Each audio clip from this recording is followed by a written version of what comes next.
خود اپنی حفاظت کرنے کی کوشش کی جائے، اپنی مسجدوں کی اور اپنے مدرسوں کی، اپنے اوقاف کی اور اپنے گھریلو زندگیوں کی، اپنے دین کی، اپنے ایمان کی، اپنی نسلوں کی حفاظت کی فکر کی جائے۔ اس لیے کہ مسجدوں کو بنانا اور ان چیزوں کی حفاظت کرنا اس دور میں، خاص طور سے اس دور میں جبکہ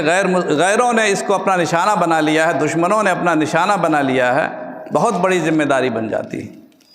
انما یعمر مساجد اللہ من آمن باللہ، اس دور میں، ہر دور میں اللہ کی مسجدوں کی تعمیر صرف وہی لوگ کر سکتے ہیں جو اللہ پر ایمان رکھتے ہیں اور عمل صالح رکھتے ہیں۔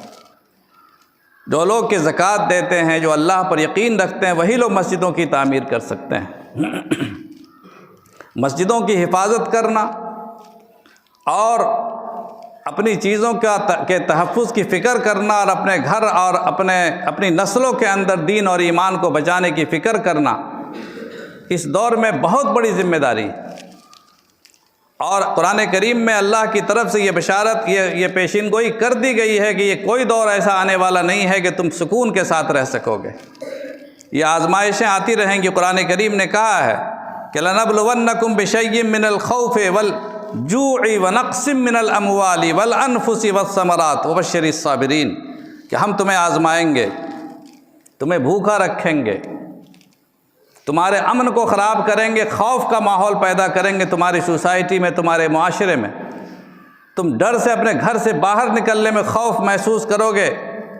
ٹرینوں میں چلو گے، سفر میں جاؤ گے تو تمہیں خوف محسوس ہوگا کہ نہ معلوم اپنی منزل تک پہنچے کہ نہ پہنچے۔ ایسا ہم کریں گے، تمہارا مالی نقصان بھی ہوگا، تمہارا بزنس بھی فیل ہوگا، تمہاری دکانیں بھی جلائی جائیں گی اور لوٹی جائیں گی، تمہارے کاروبار کو نقصان پہنچایا جائے گا، تمہارے مذہبی مقامات پر قبضہ کیا جائے گا۔ ایسا کریں گے، اور جب تک ایسا نہیں ہوگا تمہارے اندر کا ایمان جاگے گا نہیں۔ ایسے موقع پر صبر کرنے والوں کو بشارت سنا دیجیے، وبشر الصابرین، صبر اور تقوی، صبر کرنا اور اپنی زندگی کو صبر کے معیار پر اتارنا